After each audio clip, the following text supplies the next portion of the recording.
తెలుగువారి పెళ్ళి ఇలవైకుంఠమే మళ్ళీ సంప్రదాయమే సౌందర్యంగా సాగుతున్న పెళ్ళి ఇది తెలుగువారి పెళ్ళి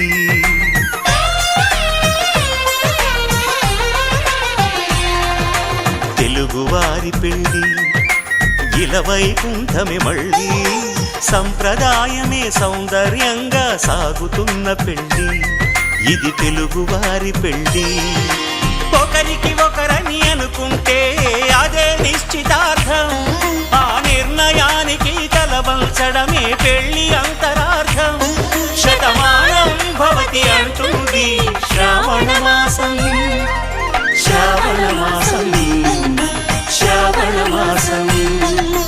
తెలుగువారి పెళ్ళి ఇలవైకుంఠమే మళ్ళీ సంప్రదాయమే సౌందర్యంగా సాగుతున్న పెళ్ళి ఇది తెలుగువారి పెళ్ళి